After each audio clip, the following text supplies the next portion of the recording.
Top quality और consistent performance के लिए सिर्फ सिल्वर पंप्स एंड मोटर्स, नाम याद रखना। અમદાવાદની ખ્યાતિ હોસ્પિટલને લઈને સૌથી મોટો ખુલાસો થયો છે। તપાસ કમિટીના મુખ્ય મેમ્બર ડોક્ટર પ્રકાશ મહેતાનો દાવો કરવામાં આવ્યો છે। 17 દર્દીઓ પૈકી 12 દર્દીને બ્લોકેજ નહોતું તેવો દાવો ડોક્ટર મહેતા દ્વારા કરવામાં આવ્યો છે।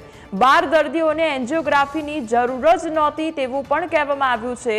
જરૂર ન હોવા છતાં 12 દર્દીની એન્જિયોગ્રાફી કરવામાં આવી। જે દર્દીને ઓપરેશનની જરૂર હતી તેનું ઓપરેશન ન કરવામાં આવ્યું તેવું પણ ડોક્ટર મહેતાએ ઉમેર્યું છે। દસ્તાવેજના અભાવે પીએમજેવાય યોજનાનું એપ્રુવલ ન હોવાથી દર્દીને ડિસ્ચાર્જ કરવામાં આવ્યા હતા। જે 7 દર્દીને સ્ટેન્ડ મૂક્યા એમાંથી 4 દર્દીનો બ્લોકેજ રિપોર્ટ જ નહીં તેવું પણ ડોક્ટર મહેતાએ કહ્યું છે।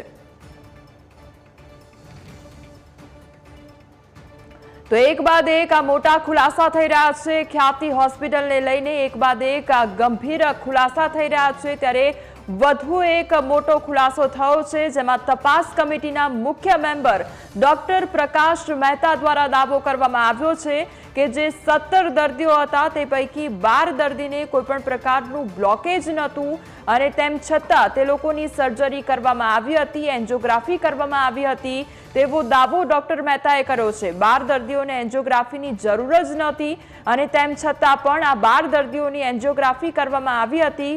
જરૂર ન હોવા છતાં 12 દર્દીની એન્જિયોગ્રાફી કરવામાં આવી અને જે દર્દીને ખરેખર ઓપરેશનની જરૂર હતી તેનું ઓપરેશન જ ન કરવામાં આવ્યું કારણ કે તેના પાસે જે સર્ટિફિકેટ હોવા જોઈએ, જે પુરાવા હોવા જોઈએ તેનો અભાવ હતો અને તેના કારણે જે દસ્તાવેજના અભાવે પીએમજેવાય યોજનાનું એપ્રુવલ ન મળ્યું અને તે એપ્રુવલ ન મળતા આ દર્દીને ડિસ્ચાર્જ કરવામાં આવ્યા હતા। જે દર્દીને ખરેખર ઓપરેશનની જરૂર હતી તેના પાસે દસ્તાવેજનો અભાવ હોવાને કારણે તેમને ડિસ્ચાર્જ કરી દેવામાં આવ્યા હતા।